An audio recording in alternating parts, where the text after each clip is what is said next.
Assalamualaikum warahmatullahi wabarakatuh. Bagaimana kabar soleh-soleh di rumah? Semoga soleh-soleha selalu sehat walafiat dan selalu dalam lindungan Allah Subhanahu wa Ta'ala.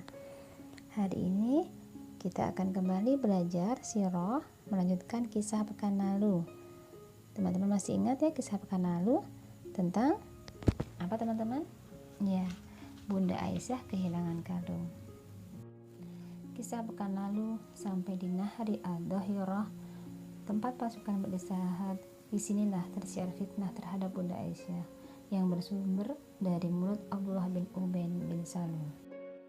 Setelah peristiwa yang terjadi terhadap Bunda Aisyah, banyak orang yang termakan hasutan oleh Abdullah bin Ubay bin Salul yang memfitnah bahwa istri Rasulullah telah berjalan bersama orang yang bukan muhrimnya.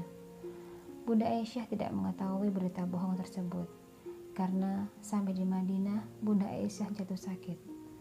Kemudian setelah agak sehat, Bunda Aisyah pun mengetahui berita bohong tersebut dan menjadikannya Bunda Aisyah sakitnya semakin parah. Berita bohong tersebut menyakiti hati Rasulullah maupun keluarganya.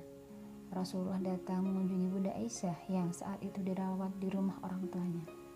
Soleh-solehah tahu siapa orang tuanya Bunda Aisyah? Iya, Abu Bakar As-Siddiq.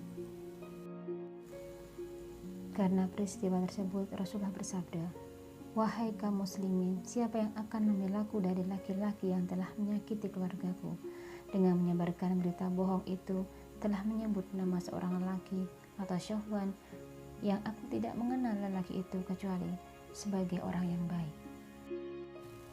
Selama 1 bulan setelah peristiwa terhadap Bunda Aisyah, Rasulullah tidak pernah duduk di dekat Bunda Aisyah. Dan selama 1 bulan pun tidak ada wahyu yang turun kepada Rasulullah SAW. Bunda Aisyah masih dalam keadaan sakit, berbaring di atas tempat tidurnya, dalam keadaan lemah dan semakin lemah. Kemudian saat itu, mendadak Rasulullah juga terkulai lemah, keringat beliau bercucuran.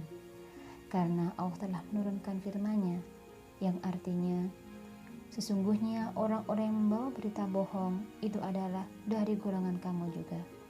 Janganlah kamu kira bahwa berita bohong itu buruk bagi kamu, bahkan ia adalah baik bagi kamu. Tiap-tiap seseorang dari mereka mendapat balasan dari dosa yang dikerjakannya. Dan siapa di antara mereka yang mengambil bagian yang terbesar dalam penyiaran berita bohong itu, baginya azab yang besar. Terdapat di surat An-Nur ayat 11. Setelah menerima wahyu, Rasulullah memandang Bunda Aisyah dengan tersenyum. Kemudian Rasulullah segera membacakan firman Allah tersebut kepada para kaum muslim. Dan para penyebar fitnah dihukum had atau dera sebanyak 80 kali. Nah, soleh-solehah, berakhir sudah fitnah yang terjadi terhadap Bunda Aisyah. Soleh-solehah, kita sebagai seorang muslim, kita harus berhati-hati dalam menyampaikan berita. Kita harus mencari tahu apa yang kita sampaikan benar atau salah.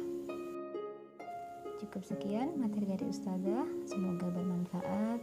Ustazah akhiri, wassalamualaikum warahmatullahi wabarakatuh.